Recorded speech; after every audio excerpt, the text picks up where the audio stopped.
வணக்கம் நண்பர்களே. இன்றைய தலவரலாற நம்ம பார்க்க இருக்கிறது செங்கல்பட்டு மாவட்டத்துல சிங்கப்பெருமாள் கோவில் அருகில் அமைஞ்சிருக்கக்கூடிய அனுமந்தபுரம்ன்ற ஊர்ல வீற்றிருக்கக்கூடிய வீரபத்ர சுவாமிகளை பற்றித்தான் பார்க்க போறோம்.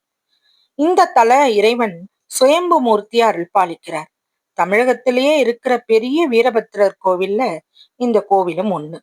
இங்க பாத்தீங்கன்னா தலவரலாறா சந்திரன் பாத்தீங்கன்னா தன் மனைவியரை கவனிக்காத காரணத்தால பெற்ற சாபத்தினால தனது தொழிலை சரிவர செய்ய இயலாமல் போச்சான். இத பார்த்த தேவர்கள் சிவன் கிட்ட போய் வேண்டி மீண்டும் சந்திரனோட இயக்கம் நடைபெறணும்னு அருள் பெற்றாங்க. இதனால கோபம் கொண்ட சந்திரனின் மாமனார் தட்சன் சிவனை அவமதிக்கிறார். புலக முனிவர் தச்சனை சாந்தம் செய்தார். இருந்தும் தச்சன் திருந்தல. அதனால முனிவர் தச்சனோட யாகம் அழியட்டும்னு சாபம் கொடுத்துட்டு போயிடுறார். தச்சன் விஷ்ணுவை முன்னிறுத்தி யாகத்தை தொடங்குறார். இதனால பல துர்சகுணங்கள் தோன்றுது. வருத்தம் அடைஞ்ச நாரதர் கைலாயம் போய் சிவன் கிட்ட நடந்தத கூறுறார். சிவனும் தச்சனிடம் அவிர்வாகம் பெற்று வர நந்தியை அனுப்புறார். தச்சன் நந்தியை அவமானப்படுத்த அவரும் தச்சனுக்கு சாபம் கொடுத்து கைலாயம் திரும்புறார். இப்படியே எல்லாரும் போறாங்க. சாபம் கொடுத்ததால தன் தந்தையின் நிலைமை என்ன ஆகுதுன்னு தவிச்ச பார்வதி தன் கணவர் பரமேஸ்வரனிடம் தச்சன் கிட்ட நாம் போய் அவிர்வாகம் பெற்று வர சம்மதம் கேக்குறாங்க. சிவன் தடுத்தும் கேளாம தான் மட்டும் அவிர்வாகம் கேட்டு அவமானப்படுறாங்க.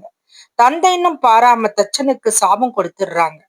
கையில திரும்பிய மனைவியிட்ட அவர் கேக்குறார்.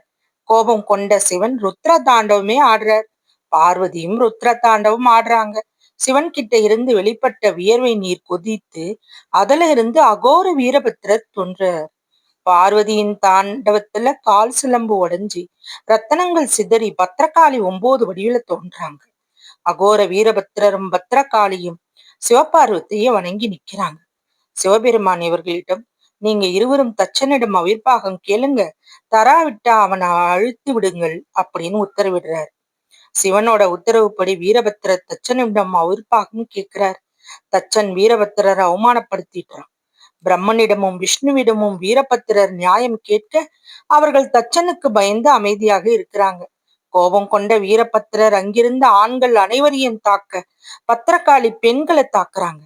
தச்சனோ சாகாவரம் பெற்றவன். வீரபத்திரர் அவனது தலையை வெட்டவும் தலை தனியா யாகத்தீயில போய் விழுந்தது. தச்சனின் தந்தையாகிய பிரம்மனின் வேண்டுதலால அருகில் இருந்த ஆட்டோட தலையை வச்சு தச்சனை உயிர்ப்பிக்கிறார். அப்படி இருந்தும் வீரபத்திரரின் கோபம் தனியல. சிவனிடமே இனி தன் கோபம் தீர வழி கேட்க தெற்கே உள்ள அனுமந்தபுரத்துல வெற்றிலை தோட்டம் இருக்கு, அங்கு போய் நீ அமர்ந்தா உன் கோபம் தணிஞ்சிடும் கூறுறார். தச்சனும் வீரபத்திரரும் வீரபத்திரரோட செல்வதாக சிவனிட்ட கூறுறார். வீரபத்திரரும் இங்கு சாந்த சொரூபியா அமைஞ்சார். எப்பேற்பட்ட தலவரலாறு பாத்தீங்களா? இங்க பாத்தீங்கன்னா செவ்வாதோஷம் உள்ளவர்கள், உடல்நிலையில கோளாறு இருக்கிறவங்க, மனநிலை பாதிக்கப்பட்டவங்க 5 அமாவாசை இல்ல 5 பௌர்ணமி எதிர்லகிற குளத்துல நீராடி சுவாமி தரிசனம் செஞ்சு வேண்டிக்கிறாங்க. பிரார்த்தனை நிறைவேறியதும் வெற்றிலை மாலை சாத்தி முடிக்காணிக்க செலுத்தி வழிபாடு செய்யறாங்க. இந்த கோவில் பாத்தீங்கன்னா காலை 6 முதல் இரவு 9 மணி வரைக்கும் திறந்திருக்கும். என்ன நண்பர்களே, இன்றைய தல வரலாறு பாத்தீங்களா? எத்தனை பேர் இந்த கோயிலுக்கு போயிருக்கீங்க அப்படிங்கிறத கமெண்ட்ல பதில் சொல்லுங்க. லைக் பண்ணுங்க, ஷேர் பண்ணுங்க, சப்ஸ்கிரைப் பண்ணாதவங்க சப்ஸ்கிரைப் பண்ணுங்க. நன்றி.